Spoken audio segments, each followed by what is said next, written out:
name is Tom Walker. I'm head of science at Cecil Earth. We are a data infrastructure company that makes nature data more accessible to teams that wish to use it at scale and scientifically rigorously.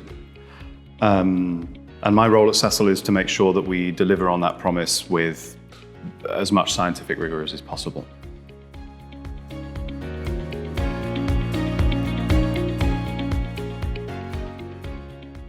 Businesses face a number of different challenges when they're integrating biodiversity into their operations.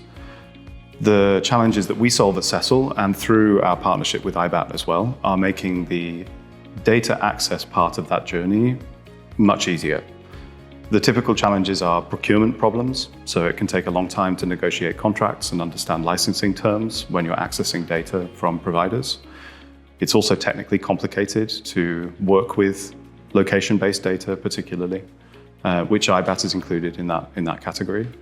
And the third thing that's challenging is the scientific component of accessing that data. All different data sets come with assumptions, methodologies that you need to honor when you're working with that data. So those three things together make it actually very challenging for teams who are even sophisticated teams, climate risk, geospatial data teams, to work with this data very hard. And that's the problem that we're solving at Cecil.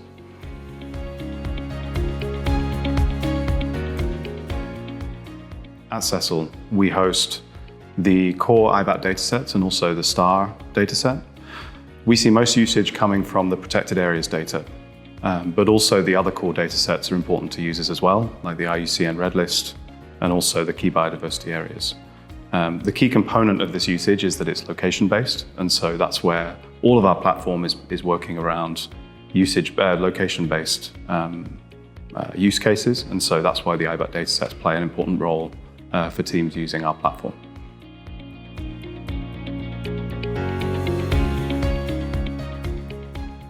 Partnerships and collaborations across the entire sector are essential to achieving biodiversity goals.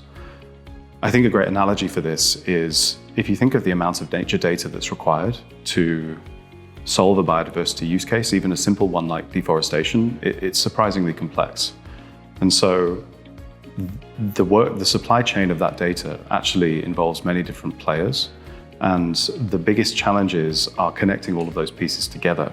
So you really need a system of collaboration and partnership to build not only the plumbing that connects all of those different components together, but also the standards and principles under which that entire ecosystem operates. And that's where external organizations, but also market participants play a key role in effectively designing what that system looks like and then enacting that system in practice.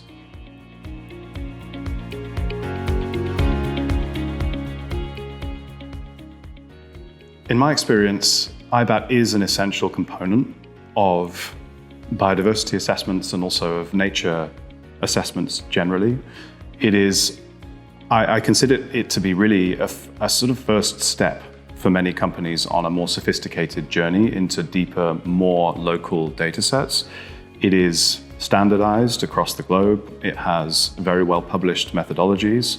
It has wonderful and very important organizations behind it, vetting and creating that data.